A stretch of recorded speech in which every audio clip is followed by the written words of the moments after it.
You have heard of the little girl who asked her mother so many exhausting questions that at last the despairing mother, in frustration, told the child, "Curiosity killed the cat." But her little girl was not to be foiled. She had one more question in her armoury, and this was it. "Mother, what did the cat want to know?" That's my question for you and for myself this day. What do you most want to know? Doubts, defeats, despair, disappointment. This is our common lot. Not just once do they come, but recurringly. Why? How can I get rid of these shadows on my life? Doubts, defeats, despair, disappointment? Well, of course, they're mainly our own fault.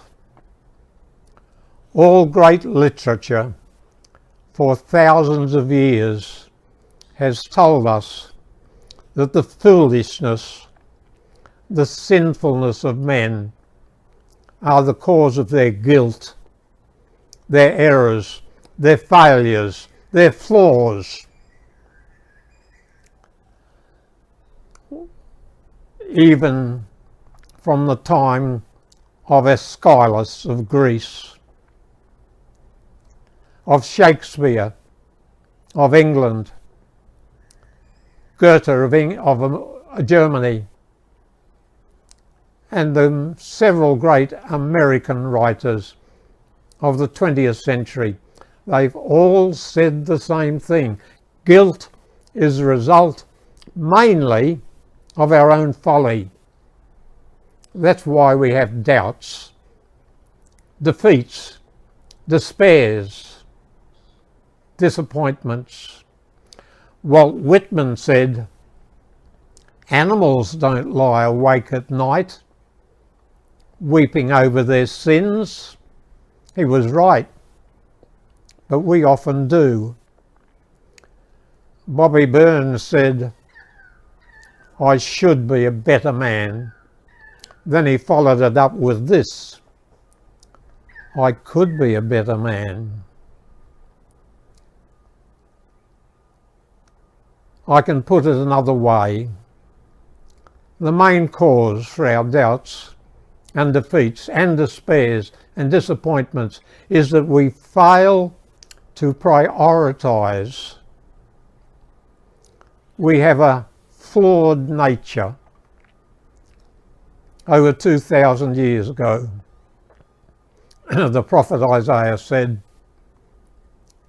"The whole head is sick, the heart is faint, from the sole of the foot to the crown of the head, nothing but wounds and bruises and putrefying sores." He was talking about our spiritual nature. It's much easier to do the wrong than to do the right. None of us have kept the eternal laws of the universe for 5 minutes. Love God supremely. Love your neighbour. Ourselves? Never. We've never done it. We just don't seem to be able to do it. And we fool ourselves continually. Hermann Goering, when Hitler was shut up in his bunker, sent a message, "Führer, I will take over Germany now because you're not able to do much where you are." He was a fool. He was fooling himself. Hitler sent the word he should be captured and killed. But the Russians were advancing. So Goering retreated and gave himself to the Americans. He thought they'll recognise me as an equal. They won't be able to rule Germany without me. But he was fooling himself. They treated him as a common criminal. They put him in jail. And ultimately, he suicided. We're not much better than Goering. We fooled ourselves often by failing to put first things first. And God should always be first. And in our duties, love must always be first. I think of Ian Fleming. You know, he was the writer of the James Bond stories. When he went to Eton, he was the most accomplished athlete Eton had ever had. He was so strong, he was so fast, he was so physically capable.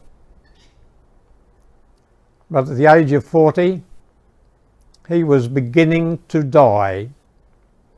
His doctor wrote in a journal, "Ian's arteries are beginning to go." In his early 50s, he had a terrible heart attack. Spent days and months and years just looking at the sea. Then at 56, Ian Fleming died, just as the James Bond stories were bringing in millions. But he had failed to prioritise. His morals were like a flapping blind. He had 70 cigarettes a day, drank Russian vodka all day, lived on steaks. He failed to prioritise. Perhaps you have heard of these success seminars in America. Cost $90 to attend. They get thousands of people to come. And well-known successful people gave the lectures. Barbara Walters, Colin Powell, George Bush, Oliver North, and so on. But one day, they wheeled onto the stage Christopher Reeves, the former Superman, who'd broken his back when jumping on his favourite horse. He had a tube that protruded from his blue sweatshirt at the back to a box on his wheelchair. He began to talk quietly. The money for his talk would go to a spinal therapy investigative unit.